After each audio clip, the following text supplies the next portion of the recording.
Hello, magandang hapon. Etong view sa amin dito.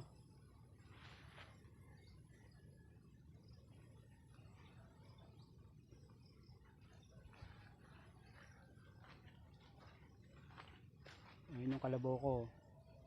Siya. Pinakain ko muna. Wala na.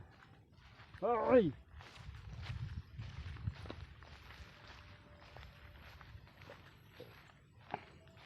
Lipat ko muna dahil may bayabas oh.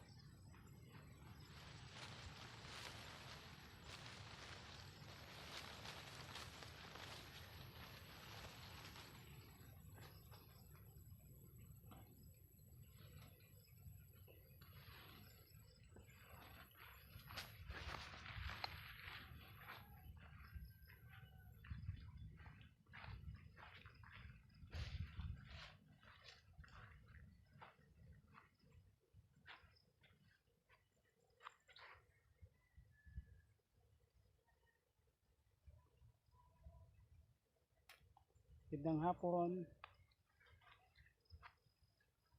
Last day na natin bukas. Balik na naman tayo ng Maynila. Pumayat na naman tayo. Walang ulam eh.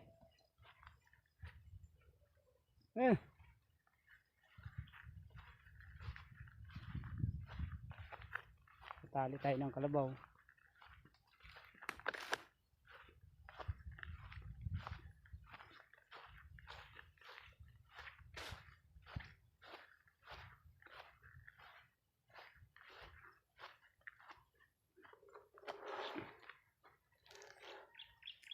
Magtatali muna ako ng bukas papakita ko sa inyo pala yung tutusukin bukas yung ilong niya.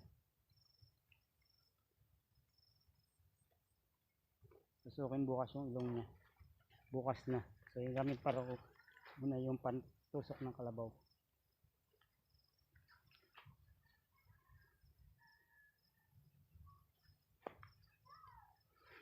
Ganda ng view dito. So ito ang nakakamiss dito sa probinsya na ganito.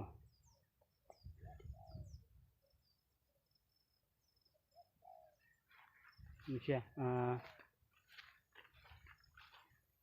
Shout out kay Ma'am Jobeline. Di na ako nakakanood ng live ninyo no kasi mahina dito signal tsaka lagi naman akong load. So nahirapan ako. Shout out kay Ma'am Maria. So hindi ko lang alam kung sana Ma'am Maria na bisita mo yung YouTube channel ko. Hanggang ngayon wala pa akong balita kung paano na nangyari no. So yun naman yung password niya, yung binigay ko po sa inyo. Try nyo lang ulit. Kay Ma'am Gaya, kay Ma'am Glenda, shout out sa inyo. Kay JR Mix TV, shout out Lods.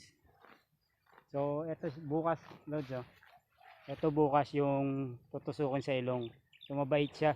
Ayan oh. So nag-iisang kayamanan natin dito sa sa Bicol. So bukas papakita ko kung paano tusukin yung ilong niya. Pero hindi ako yung biyanan ko yung tutusok sa ilong niya bukas kasi pwede na siya kalabawan eh oh. Yung problema sa kanya hindi pa siya nakakatusok. Hindi pa siya natusok sa ilong. Malaki na siya. Dati guys nabansot siya. Nagkasakit kasi siya. Medyo natakot siya kasi may camera eh.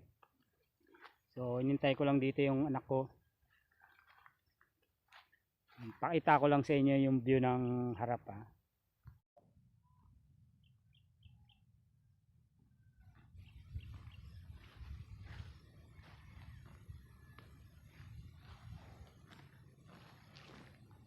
tignan natin dito guys, ang dami ditong makakain no.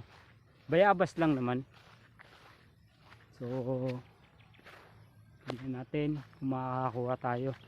Pero kanina parang may mga nakita ako rito mga hinog.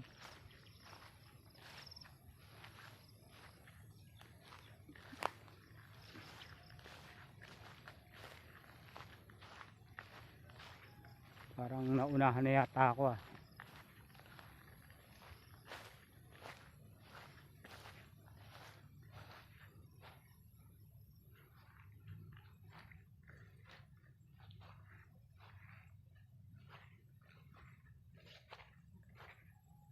So, naunahan na ako, Lord. O, eto. May nakita ako malaki. O, hindi ko lang alam kung pwede pa o bulok na. Yan, Lord. So, laki, oh.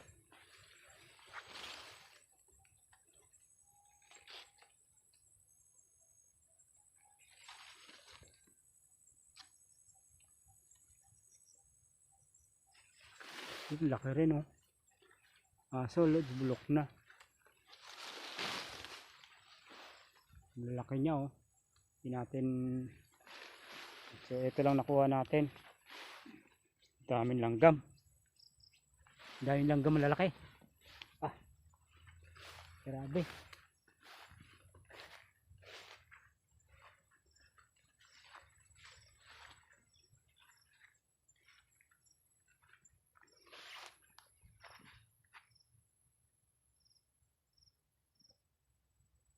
Ganda rito. Alam nyo, Lods, sa totoo lang, mas gustong gusto ko talaga dito sa Bicol. Hindi naman sa tamad, no, kailangan lang dito talaga may punan ka para dun sa magtitindahan ka, kung anong negosyo yung ano, kasi napakahirap ng malayo sa pamilya. Napakahirap sa totoo lang. Akala nila masarap ang buhay nasa Maynila. Mahirap sa totoo lang, lalo na kung hindi ka sanay sa malayo pamilya mo. So, kaya yung iba akala nila maganda lang yung buhay sa Maynila. Pangalan lang yung maganda, pero mahirap.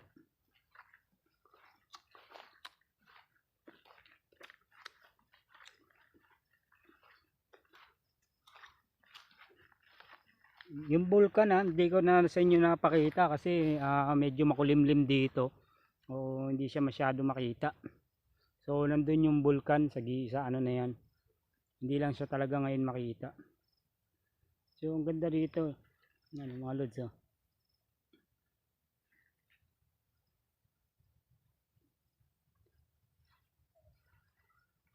So mamaya babalikan ko ulit yung kalabaw na yan, ilipat ko ulit siya kasi pag dito siya magdamag, hindi siya po pwede kasi yung tali niya pinaglalaruan dito, minsan pinuputol ng dumadaan. So mamaya yung kalabaw natin yung itakin. So sayang naman, masusugatan siya pag ang sugat ng kalabaw matagal gumaling, eh. So minsan yung tali nakailang putol na nila. Yun yung anak ko, hiram tayo ng pantusok, bukas tutusukon yan, pakita natin.